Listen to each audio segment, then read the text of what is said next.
learning about this whole issue of domestic violence is that it's very complicated, very difficult on families. There are victims, there are family members that are impacted by this, and we have to have the resources necessary to try to help them.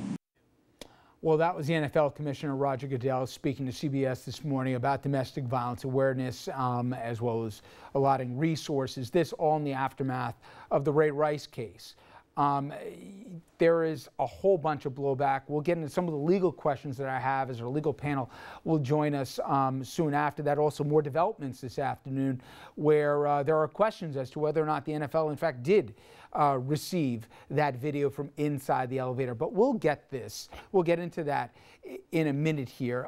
But what I wanted to do was to have a part of the conversation that I'm hearing in the backdrop of this, where everyone feels comfortable to tell the now wife of Ray Rice what she should or shouldn't do. And I think there's a lot of folks that sit in front of the camera or in front of a typewriter that feel very free and easy to tell everyone what she should or shouldn't do in this situation. And in fact, Janae Rice, she went to Twitter to make her opinion heard, saying, quote, "I woke up this morning feeling like I had a horrible nightmare, feeling like I'm mourning the death of my closest friend. To take something away from the man that I love, that he has worked for all his life, just to gain ratings is horrific. We'll continue to show and grow and to show the world what real love is." Now, this again in the aftermath of her husband not only being released from the Ravens, but also being suspended indefinitely by the league once that video was released of what had happened in the elevator in Atlantic City. Now,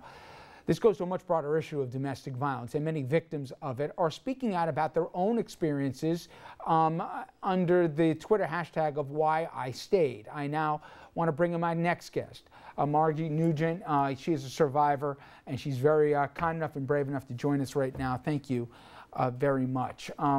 Talk about your story, because you were in an abusive relationship, and in fact, it got extremely violent, extremely scary. And in fact, when you saw this video of the woman being dragged out unconscious of an elevator, you didn't have to imagine it too much, because that was you not long ago.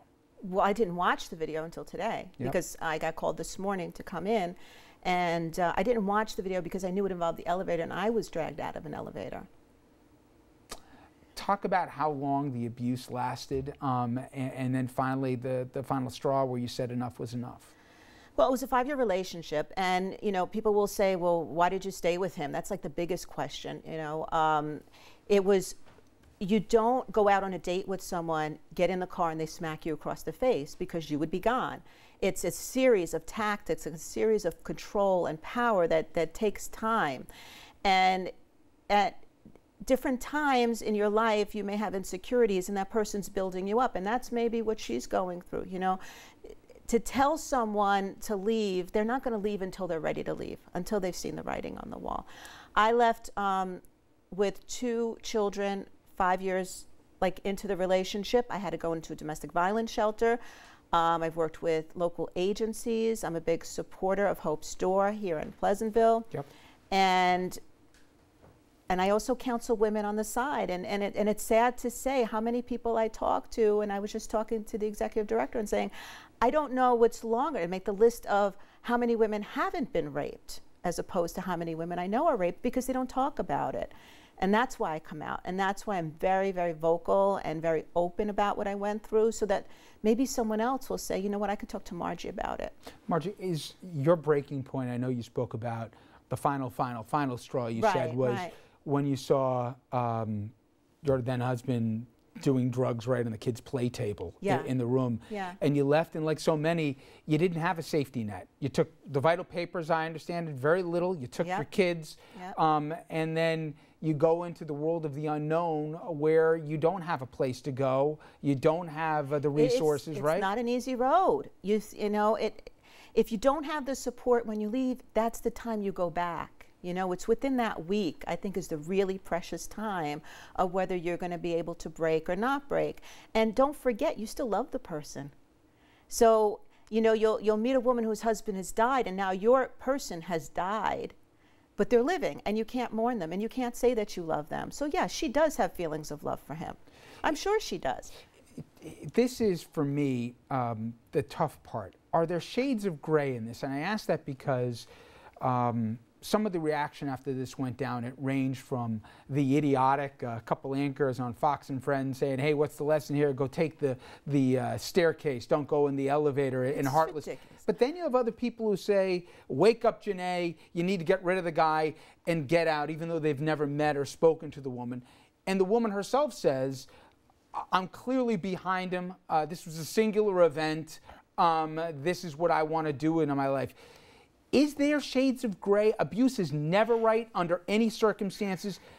But the first time a person raises the hand, is it unqualified? You got to get out? Or is it one of those that the person has to, not only has to make up their own mind, but should make up their own mind? The first time a hand is raised is going to be a second time, period. Because now the wall has been broken. Okay? Yep. Whether you're in an apartment in Yonkers or you're in a mansion in Bedford, it's still power and control. Whether it's I'm controlling your bank account or whether it's I'm controlling where you're going, it's still the same abuse. Do you have to see someone's bruises to see how abused they are? Do you need to see, and people see it and they walk away from it because then they have to look at themselves. They may have to look at something going on in their relationship, in their families. You don't know what she has going on in her life. You don't know if that was the meal ticket for the rest of the family, and the whole family saying stay. You don't know if what she's getting put on Twitter now is being written for her. You don't know. So while the attention in the short attention span that is America, but while the attention is focused on this issue at the moment, what's your hope? Not just that people say, that's bad, that's horrible, throw the bum out of the league, but what's your hope on a broader level on domestic violence, that we either change from a policy standpoint, from a resource standpoint, from just a public awareness campaign? What do you hope is the lasting legacy of this incident, other than obviously that this poor woman is never struck again? It's so multidimensional because we're just not treating each other right. And we have to stand up for the people, and we have to support the people that aren't being treated right. You see what's online. You're going to re-victimize the victim. Why would the victim come out? To get hurt again? So you have to raise awareness. You have to get men involved in this cause, as well as women. There's a lot of women that are sitting there saying, well, what did she do to provoke it? What do you do to provoke it? You just had Jay-Z with that whole incident in the elevator. He stood there. He walked away. Why couldn't this happen with Ray Rice, that he would stand there and walk away? Because if that happened in the elevator, that wasn't the first time. And why wasn't that exposed any sooner? And even if she spoke about it, if you didn't see the pictures, would you believe it? Could they have brushed it under the rug?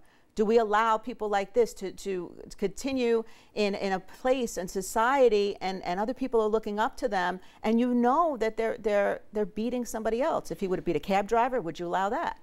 The one thing, and Hope Store is a fantastic organization that we've worked with in the past, that you don't realize is, I didn't realize, obviously you lived through it, but even if the person has the courage to say enough and to walk out the door, either by themselves, and if they have children, with their children or whatever else, if they have no place to go, then in many ways it's almost, if not a false choice, but a very limited one. And until you fix that part of the equation, it's easier said than done for the armchair quarterbacks to go tell everybody what they should and shouldn't do. True. And I saw the whole system. I've been through it all. I saw where all the break points are, and that's why I advocate. If you're coming out of a home and you have now your resources are depleted, you're emotionally depleted, you don't have a family because you've been isolated, and then you go to the court and you have to get an order of protection before you can go in the shelter. And when I went for that order of protection, they were closing the court doors, and it was going to be a weekend. And I said to them, if you make me go home, I'm going to be dead. I need to get this paperwork. And we have victims assistance, and we have the shelter, and those are the people that helped me get through it. But I couldn't go back home, and I knew it. But then what happens afterwards? Do we have a shelter for them? Do we have a housing situation for them? How are we helping them? Are we putting them in an apartment without a phone? Because if they're in an apartment without a phone, they can't call, if something happens, if he comes to the door. Because there's going to be those points, and there's a very precious, sweet point, that week to that month when you leave, where he can talk you back into that house. I left many times, but the last time was it, and the last time was the break. Well, Margie, I appreciate you sharing your story and your thoughts here with the audience as well. And again, we're going to continue this conversation on the other side. I'm going to bring in our legal panel. There's a lot of questions, not just for the NFL, but also this issue going forward. Would everybody have been treated the same way? What if it wasn't a football player in that elevator? What if it was a lawyer, a cop? What if it was somebody else here? Would they be unemployed tonight as well? We're going to talk about that. Please stay with us. Thanks again.